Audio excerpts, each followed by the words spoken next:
ఐటీని నేనే కనిపెట్టాను, సెల్ ఫోన్లు నేనే పరిచయం చేశాను, కంప్యూటర్ని నేనే తీసుకొచ్చాను, హైదరాబాద్ని నేనే కట్టాను, శంషాబాద్ ఎయిర్పోర్ట్ నేనే కట్టాను.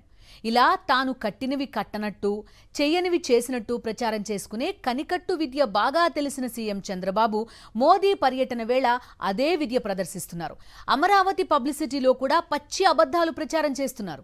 వైఎస్ జగన్ హయాంలో జరిగిన అభివృద్ధిని తానే చేసేసినట్టు బిల్డప్ ఇచ్చుకుంటున్నారు. ప్రజలను మభ్యపెట్టడం కోసం చంద్రబాబు ప్రభుత్వం చేస్తున్న ఈ జిమ్మిక్కులను చూసి జనం తెగ నవ్వుకుంటున్నారు. మాయా లేదు, మర్మం లేదు, అంతా చేతివాటం, సొంత డప్పు మహిమ. వైఎస్ జగన్ అభివృద్ధి చేశారు, దాన్ని అందంగా చిత్రీకరించి సొంత డబ్బా కొట్టుకోవడమే. వైఎస్ జగన్ హయాంలో జరిగిన నిర్మాణాలే ఎంచక్కా క్రెడిట్ను కొట్టేసి సొంత మీడియాలో బాకాలు ఓదడమే.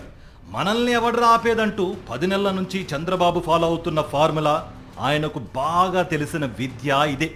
గత ప్రభుత్వం రాష్ట్రాన్ని నాశనం చేసిందని విమర్శించడం, ఈ 10 నెలల్లో అభివృద్ధి గురించి గట్టిగా ప్రశ్నిస్తే బీద అరుపులు అరవడం తప్ప ఇన్ని నెలల్లో చంద్రబాబు చేసింది ఏమీ లేదు.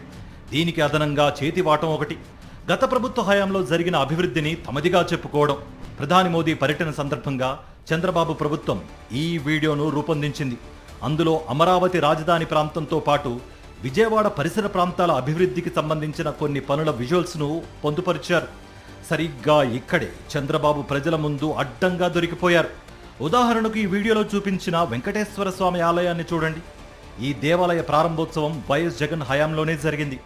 ఈ గుడితో పాటు సచివాలయానికి వెళ్లే రహదారికి 2 వైపులా లైటింగ్ ఏర్పాటు చేసి సుందరంగా తీర్చిదిద్ది రాత్రి సమయాల్లో ఉద్యోగులకు ఎటువంటి ఇబ్బందులు లేకుండా చేసింది కూడా వైఎస్ జగన్ ప్రభుత్వ హయాంలోనే.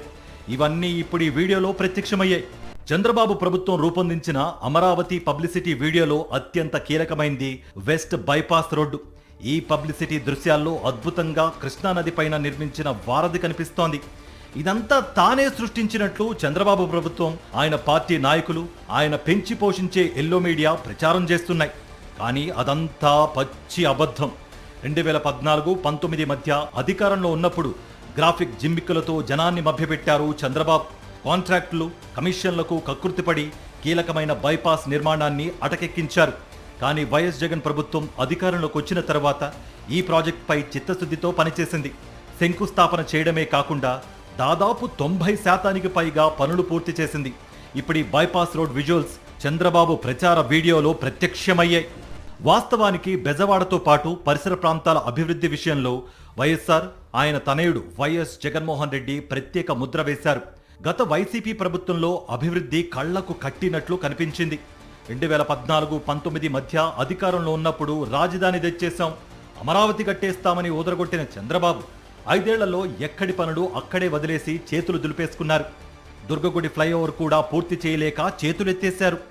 బెంచ్ సర్కిల్ వద్ద ఓవైపు మాత్రమే ఫ్లైఓవర్ కట్టి ట్రాఫిక్ కష్టాలను జనానికి వదిలేశారు.